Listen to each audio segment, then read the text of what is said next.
Bagaimana menjalani rumah tangga bila mana suami memiliki perempuan lain, selingkuh. Rumah tangga yang di dalamnya diisi dengan maksiat, rumah tangga itu akan penuh dengan problematika, penuh dengan masalah. Karena sudah kita bacakan ayatnya tadi.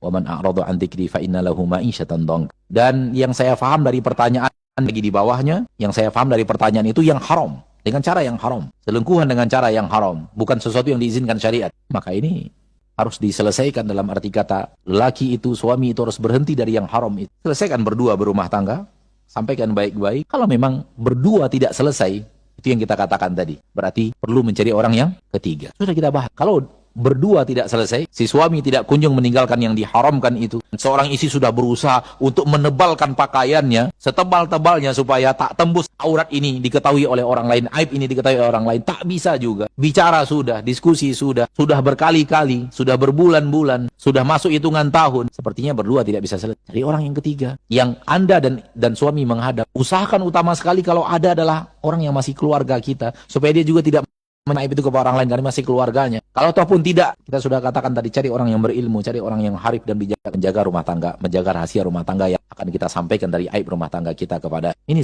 harus, kalau Anda berdua tidak bisa menyelesaikannya, cari orang yang ketiga. Dan cari orang yang ketiga itu bukan berarti gini. Ini kesalahan banyak orang sekarang. Suami menghadap bercerita tentang problematika rumah tangganya kepada ustaz. Atau seorang istri minta waktu kepada ustaz bercerita tentang problematika rumah tangga. Ini nggak selesai-selesai. Percayalah, tak akan selesai. Dan pengalaman hidup kita bersama mereka yang menceritakan itu nggak selesai juga. Menghadap itu adalah suami dan istri menghadap dua-duanya. Supaya si orang yang bijaksana tadi mendengar kisah dari istri dan mendengar kisah dari suami dan bisa mempertimbangkan di mana kekeliruannya, di mana kesalahannya, siapa yang punya kesalahan lebih besar dari yang lainnya. Karena ketika terjadi problematika rumah tangga yang berakibat dengan pertengkaran, itu pasti karena maksiat. Kalau suaminya maksiatnya 30%, berarti maksiatnya di istri yang 70%. Begitu sebaliknya, kalau istrinya ada kesalahan 30%, suaminya yang akan punya kesalahan 70%. Bisa 30, 70, 60, 40, 50-50, bisa 10, 90. Adapun suaminya benar semuanya, istri salah semuanya, belum pernah ketemu itu. Atau sebaliknya, istrinya benar semuanya, suami salah semuanya. Suami benar semua, istri benar semuanya. 100% kesalahan suami, tak ada kesalahan istri, itu nggak ada.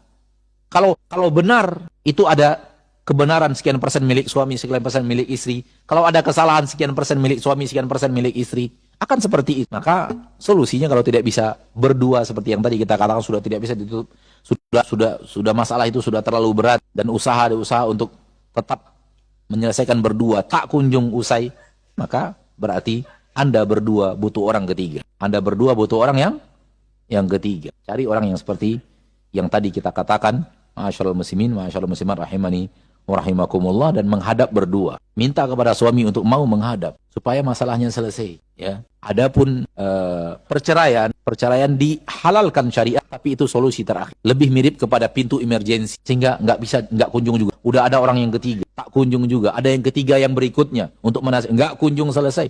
Ada pintu emergensi dibuat syariat bernama talak. Itu bukan pintu pertama ketika emosi, ya. Pintu terakhir. Sudah berusaha tak kunjung bisa, nyerah. Islam masih memberikan kesempatan untuk solusi terakhir bernama talak. Talak itu tidak haram, tapi juga tidak bisa sembarangan. Harus difikirkan matang untuk melakukan hal itu. Wallahu ta'ala.